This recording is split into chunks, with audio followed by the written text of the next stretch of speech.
Hey there, baseball fans. Nathan Rohde and Shooter Hunt here. Coffee and Curveballs is back. We've got our first episode in 2021. And what better way to kick off 21, Shooter, than a preview of the Super 60?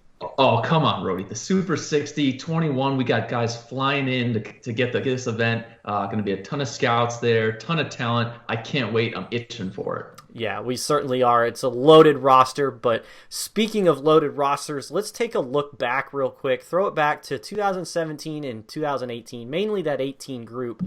There are 14 players that participated in the Super 60 in 17 or 18 that are now on the PBR draft board. Bunch of them in the top 100, including Henry Davis, Alex Binelas, Levi Usher, Christian Franklin, Glenn Albanese, who was 2017, Ryan Cusick, Evan Shawver, and Hayden Jones in that top 100. But namely, Ben Ellis and Cusick are the guys that really jumped out in 18. Yeah, I mean, Cusick was really bringing it. I think he was up to 95, ball exploding through the zone. It's continued to do that. But it was a very talented crew. And every time we talk about, hey, I think this year is going to be the top one, we always go back to, but Kellenic was at the 2018 one. So it's always going to be tough when you got Jared Kellenic, Alex Thomas at that event in 18. But I think 21 is going to be equally as impressive. Yeah, certainly so. We mentioned those names, but it's not to mention also Jared Kellenic, like you said, 4th overall that year. Alec Thomas was a 2nd rounder to the Diamondbacks. Mateo Gil was in that event. He was a 3rd rounder, and he was just in that big Nolan Arenado trade that we saw. And then Drew Rom, 4th rounder, and William Holmes was a 5th rounder that year as well. So that was a pretty stacked roster. You know, Binelas showed out with the bat and is a potential 1st rounder this year again. So big time roster, but we'll see if this one can live up to the billing. Some breakout candidate, Shooter. If you check PrepBaseballReport.com, we've got the hot list that came out Wednesday. For me, the big guy I'm looking at is Brandon Clark. Left-hander from Virginia, coming back from Tommy John surgery, has going through the rehab process. His bullpens he's been posting on social media, and holy cow, they're electric. Yeah, he's got some unteachable athleticism. Even as a sophomore before the injury, remember monitoring him with Jerry Shank, our scouting director there in the Mid-Atlantic, and just saying, this arm's electric. It has a chance to really rise. He got injured, so we were just kind of monitoring the rehab process. He's done a great job of getting himself back healthy, and I'm excited for him to show out in Milwaukee. Certainly so. Dominic Hambley, let's give him a shout out because he is going to be the lone Canadian at the event. He's going to be the first ever representative from the province of British Columbia. Tanner McDougal is a guy I'm really interested to see, Shooter, because I liked him at area code games. It's an electric arm. Saw him again briefly in the fall. But the breaking ball was the question, but you saw him at that Nevada Pro case, and you said you liked how the breaking ball was looking and coming along. So I want to see what another few months in the offseason has done for it.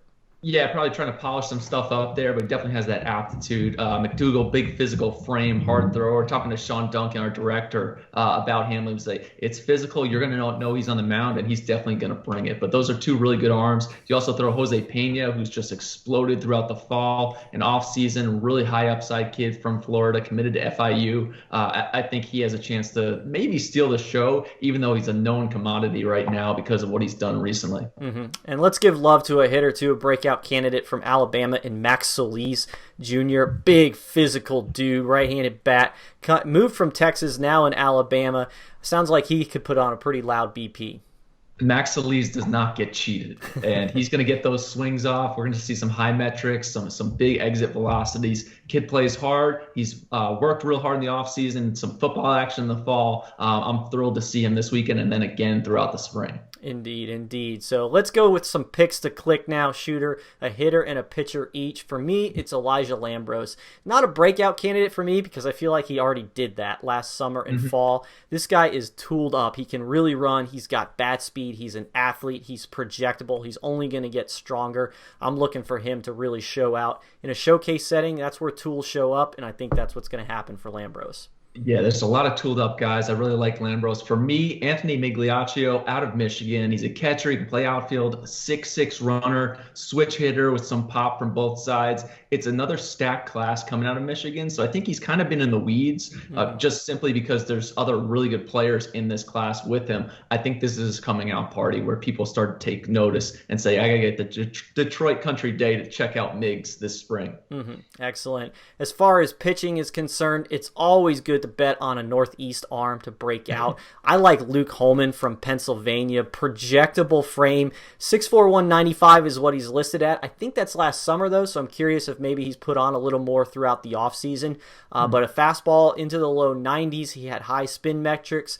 The downer breaking ball we saw at area code games. I'm looking forward to seeing his bullpen.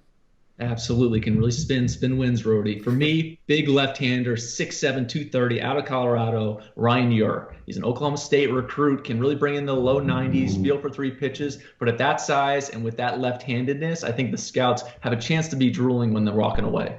Excellent. So there you have it, a look back at the past 2017 and 2018 Super 60s and what's coming up this weekend. Be sure to check out PrepBaseballReport.com for coverage after the event, but during the event, check out social media as there will be stuff all over Twitter and Instagram, I'm sure. But as always, for Shooter Hunt, I'm Nathan Rohde. This was Coffee and Curveballs, and until next time, we'll see you guys at the ballpark.